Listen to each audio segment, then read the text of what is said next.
Hello students, हम कर रहे थे pluralist theory of sovereignty. Last session में हमने किया main characteristics of pluralist theory of sovereignty. आज हम करेंगे इसकी critical evaluation pluralist theory. Means जो सॉवरेनिटी की प्लूरलिस्ट थ्योरी है, इसकी क्रिटिकल इवैल्यूएशन। इसने कहा कि स्टेट को सॉवरेनिटी नहीं मिलनी चाहिए क्योंकि स्टेट भी एक एसोसिएशन है जिस वजह से सॉवरेनिटी को डिवाइड करना चाहिए। लेकिन चीज सही भी नहीं है।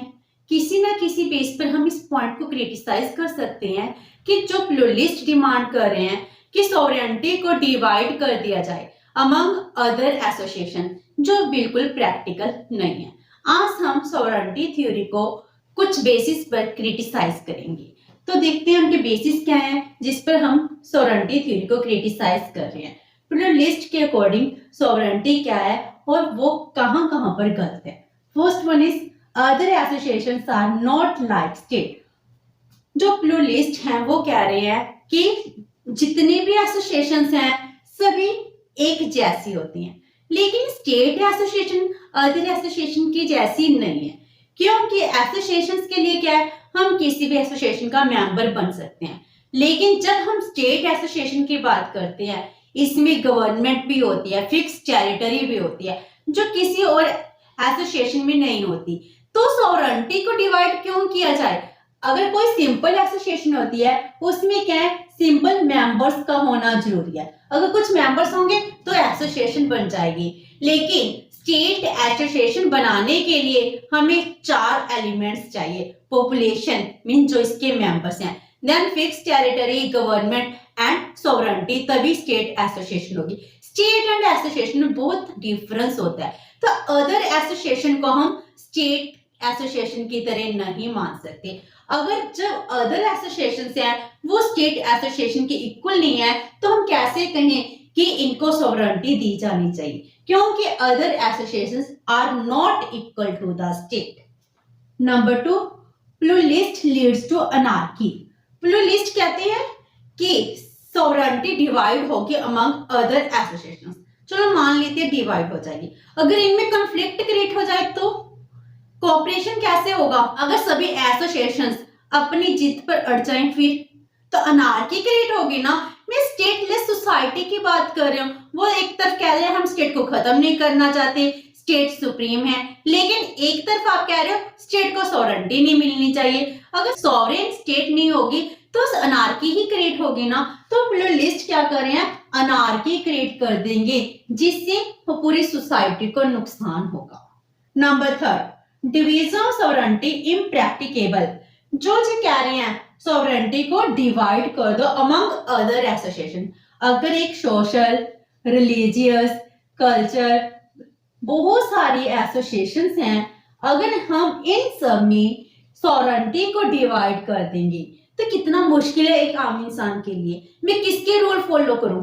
एक स्टेट एसोसिएशन के रूल फॉलो करूंगी जो अपने सोशल एसोसिएशन की, रिलीजियस की, कल्चरल एसोसिएशन की, किस एसोसिएशन के मुझको रूल फॉलो करने होंगे, किसके लॉ में मुझको मानने होंगे। तो प्रैक्टिकली हमने ये देखा है कि हम सॉवरेनिटी को डिवाइड नहीं कर सकते।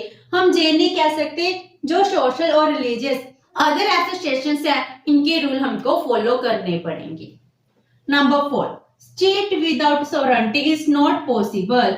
हम मान ही नहीं सकते एक स्टेट सॉवरेनिटी को बिना चल सकती है, बन सकती है, क्योंकि sovereignty is essential element of the state. लेकिन जितनी भी अदर एसोसिएशंस है ना उनके पास सॉवरेनिटी नहीं होती तो भी वो एसोसिएशन बन सकती हैं। लेकिन एक स्टेट की कल्पना करना सॉवरेनिटी के बिना बहुत मुश्किल है। हम 1947 से पहले स्टेट नहीं थे, क्योंकि 47 से पहले क्या होता था कि हमारे पास 3 एलिमेंट थे, पॉपुलेशन थी, फिक्स टेरिटरी थी, हमारी गवर्नमेंट थी। स्टिल सॉवरेनिटी ना होने की वजह इंडिया को स्टेट नहीं कहा जा सकता था। इट मींस क्या है, स्टेट की कल्पना करना विदाउट सॉवरेनिटी इस बिल्कुल प्रैक्टिकल ही नहीं है, पॉसिबल ही नहीं है। लेकिन अदर एसोसिएशन की हम कल्पना कर सकते हैं कि इसके पास सॉवरेनिटी नहीं है तो क्या हुआ, फिर भी वो एसोसिएशन है, बनी रहेगी। लेकिन प्लूरलिस्ट जो कह रहे हैं सॉवरेनिटी के बिना स्टेट बन जाए जी तो पॉसिबल ही नहीं है। Number 5, law is not superior to state. Pluralist क्या कहते थे, जो लॉ है ना वो स्टेट से भी सुपीरियर है। स्टेट क्या करती है, लॉ को प्रोटेक्ट करती है। ऐसे कैसे पॉसिबल है, स्टेट ही लॉ बनाती है, जो लॉ है हमारे वो स्टेट से सुपीरियर नहीं हो सकते। State is superior than the law, mean law की वैलिडिटी तब है अगर उसको स्टेट ने इंप्लीमेंट किया है। अगर स्टेट इंप्लीमेंट नहीं करेगी तो लॉ की वैलिडिटी भी खत्म हो जाएगी। इसीलिए हम ये नहीं कह सकते कि लॉ सबसे ज्यादा सुपीरियर है, स्टेट सबसे ज्यादा सुपीरियर है ना कि लॉ। स्टेट जब चाहे लॉ को चेंज कर सकती है, नए रूल्स नए लॉ बना भी सकती है, तो स्टेट क्या होगी, सुपीरियर।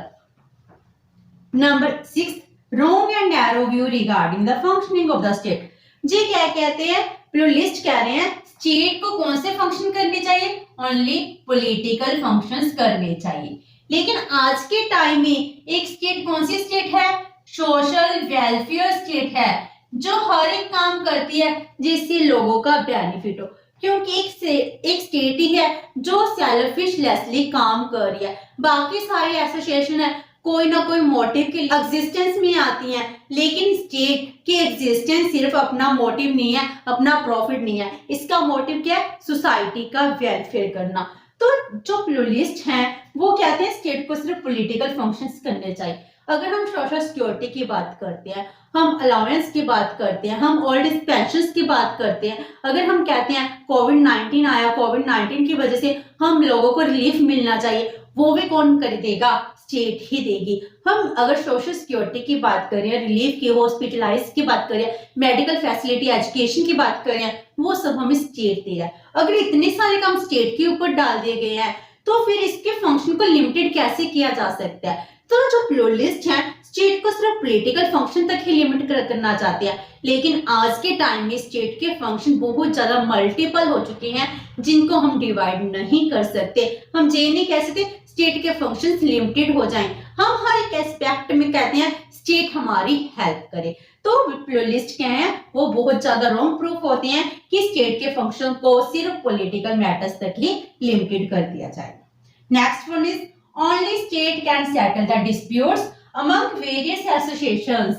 जितने भी अदर एसोसिएशंस हैं, social, religious, culture and so on, उन सब एसोसिएशन में अगर डिस्प्यूट होगा तो उसकी सेटलमेंट कौन कर सकती है, जिसके पास सॉवरेनिटी होगी। और सॉवरेनिटी किसके पास है, स्टेट के पास है। जो सुप्रीम होगा हम उसका कहना मानेंगे।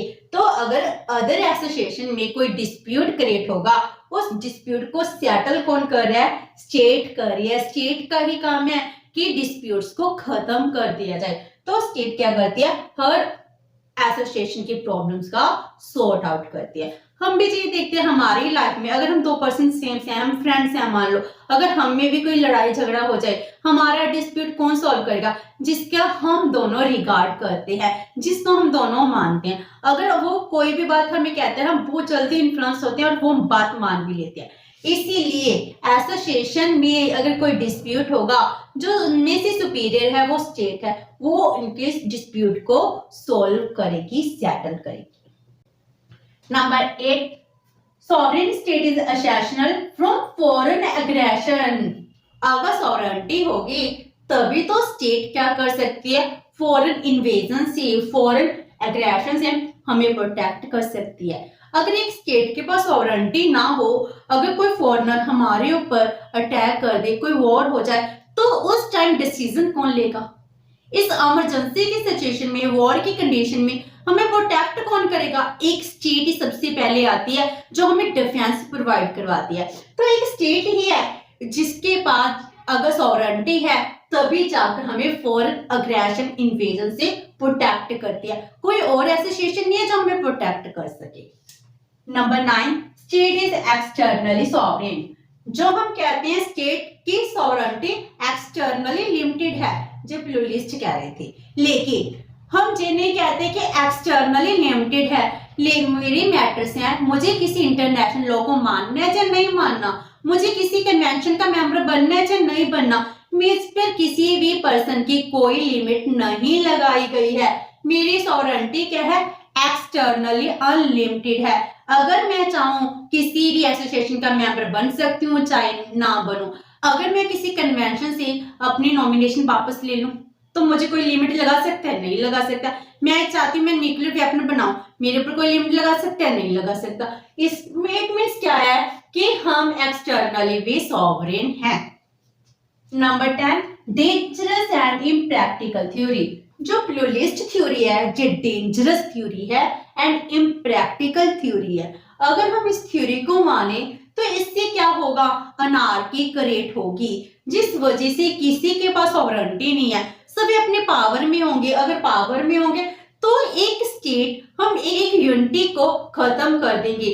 जो हम कहते हैं हम सभी एक इंडिया स्टेट है, जो कोई और स्टेट है उसकी मेंबर है, तो उस स्टेट की मेंबरशिप के लिए खतरा होगी। ये थ्योरी बिल्कुल भी सही नहीं है, प्रैक्टिकल नहीं है कि सॉवरेनिटी को डिफरेंट एसोसिएशंस में डिवाइड कर दिया जाए। एंड इसको प्रैक्टिकेबल भी नहीं कहा जा सकता, प्रैक्टिकली पॉसिबल ही नहीं है कि हम सॉवरेनिटी को डिफरेंट एसोसिएशंस में डिवाइड कर सके। That's why we are saying it is a dangerous and impracticable theory. जी थी इसके criticisms. Now importance of the pluralist theory of sovereignty. First is emphasize on decentralization. इस थ्योरी ने हमें बहुत कुछ दिया, मीन्स चाहे इसमें कुछ कमियां हैं लेकिन फिर भी ये क्या है, बहुत इंपॉर्टेंट है। जैसे डिसेंट्रलाइजेशन, हम चाहते हैं कि हमारी यूनिटी है, यूनिटी तो रहे लेकिन सॉवरेनिटी है, पावर्स हैं, इनको डिवाइड होना चाहिए। जैसे फेडरल स्टेट्स हैं, एक म्युनिसिपल काउंसिल है, उसके पास भी पावर होनी चाहिए कि उसने अपना वेलफेयर कैसे करना है, आम लोगों तक सॉवरेनिटी का बेनिफिट मिलना चाहिए। तो ये डिसेंट्रलाइजेशन के ऊपर बेस्ड है, जिसमें इन्होंने कहा है कि डिसेंट्रलाइजेशन होनी बहुत जरूरी है। Number 2, recognize the value of different associations. इन्होंने एक ह्यूमन लाइफ को इन्फ्लुएंस करने वाली अदर एसोसिएशंस को भी रिकॉग्नाइज किया। इन्होंने कहा कि ह्यूमन पर सोशल एसोसिएशंस हैं, रिलीजियस एसोसिएशंस हैं और स्टूडेंट लेवल पर स्टूडेंट एसोसिएशंस हैं, उनका भी बहुत ज्यादा इन्फ्लुएंस होता है, वो उनके लिए भी लॉयल होता है, उनको भी एलिगेंस पे करता है, जिस वजह से ये रिकॉग्नाइज करते हैं अदर एसोसिएशंस को, जो एक ह्यूमन की लाइफ में बहुत इंपॉर्टेंट होती है। सिर्फ एक स्टेट ही सुप्रीम नहीं होता, इसके अलावा ह्यूमन लाइफ में उसकी सोशल लाइफ भी बहुत ज्यादा इंपॉर्टेंट होती है। Number 3, superior than the absolute sovereignty. जी थ्योरी एब्सोल्यूट सॉवरेनिटी से बहुत ज्यादा सुपीरियर है। वो कहते हैं एक पर्सन को डिटर्मिनेट कर दो सॉवरेनिटी, तो प्लूरलिस्ट क्या कह रहे हैं कि नहीं, एक पर्सन को डिटर्मिनेट नहीं होगी, जो डिवाइड होगी, जिसको हम कहते हैं it is superior than the absolute sovereignty. Number 4, based on practical truth. जो जी थ्योरी है प्रैक्टिकल ट्रूथ पर बेस्ड है। जी कहते हैं अगर सॉवरेनिटी है, हम देश को चलाना चाहते हैं, एडमिनिस्ट्रेशन लेवल पर क्या होगा, सॉवरेनिटी को डिवाइड करना पड़ेगा। अगर हम चाहते हैं देश का काम अच्छे से हो, एफिशिएंटली हो, तो उसके लिए सॉवरेनिटी को डिवाइड करना पड़ेगा। जैसे हमारी गवर्नमेंट है, गवर्नमेंट के 3 ऑर्गन्स है, लेजिस्लेचर, एग्जीक्यूटिव एंड जुडिशरी। इन तीनों में सॉवरेनिटी क्या हो रही है, डिवाइड हो रही है। जितना प्रैक्टिकल है, हम देख रहे हैं कि सॉवरेनिटी कौन यूज कर रहा है, पार्लियामेंट में बैठे हैं, मेंबर्स बैठे हैं, पूरे पार्लियामेंट है वो सॉवरेनिटी यूज करे, तो एक पर्सन तो नहीं यूज कर रहा। तो प्रैक्टिकली सही भी है कि सॉवरेनिटी को हम डिवाइड कर रहे हैं, अलग अलग गवर्नमेंट है, पार्लियामेंट, वो इस सॉवरेनिटी को यूज कर रही है। Number 5, it is based on the principle of division of labour. Economics में एक लॉ है डिवीजन ऑफ लेबर, जिससे हम कहते हैं एक काम को हम डिवाइड कर दें। अगर एक पर्सन एक काम डेली करता जाएगा, उसमें स्पेशलाइजेशन होती है। अगर आप सारे काम करते हो, इतने एफिशिएंट नहीं बन पाओगे। अगर एक काम करते जाओगे, आप स्पेशलाइज्ड हो जाओगे। तो इसमें कहते हैं अगर हम स्पेशलाइज्ड हो जाएंगे तो हमें बेनिफिट होगा। उसी तरह ये कह रहे हैं अगर सॉवरेनिटी को एक पर्सन के पास दे दी जाए तो वो सारे काम एफिशिएंटली नहीं कर पाएगा और इनएफिशिएंसी इंक्रीज हो जाएगी। इसीलिए अगर सॉवरेनिटी को डिवाइड कर दिया जाएगा तो इससे एफिशिएंसी इंक्रीज होगी, जिससे ज्यादा प्रोडक्टिविटी होगी, सोशल वेलफेयर भी इंक्रीज होगा। ये थी इसकी इंपॉर्टेंस। हमने अब इस थ्योरी की क्रिटिसिज्म की, इंपॉर्टेंस की। अगर हम देखें प्रैक्टिकल लेवल पर कि इस थ्योरी को हम एक्सेप्ट कर सकते हैं, इसको प्रैक्टिकल लेवल पर एक्सेप्ट नहीं किया जा सकता, क्योंकि अगर हम अदर एसोसिएशन में डिवाइड कर देंगे सॉवरेनिटी को तो क्या होगा, इससे तो अनार्की क्रिएट होगी। इसीलिए हम इस थ्योरी को एज सच एक्सेप्ट नहीं कर सकते। लेकिन ये भी है, इसको हम बहुत ज्यादा वैल्यू देते हैं, क्योंकि इसने क्या किया है, सबसे ज्यादा इंपॉर्टेंस दी है। इसने कहा है कि जो पॉलिटिकल पावर्स हैं वो डिसेंट्रलाइज होनी चाहिए। इसने पहले जो लीगल या फिर एब्सोल्यूट सॉवरेनिटी की थ्योरी चल रही थी उसको क्रिटिसाइज कर दिया, एंड जो स्पेशलाइजेशन के ऊपर बेस्ड है, ये थ्योरी ने हमें वो सब कुछ दिया। ये थी हमारी pluralist theory of sovereignty. With this pluralist theory of sovereignty complete होती है। होप सो कि आपको समझ आ गई होगी। अगर आपकी कोई क्वेरी है तो please post it in the comment box, और वीडियो अच्छी लगी तो please like and share with your friends. Thank you so much and have a nice day.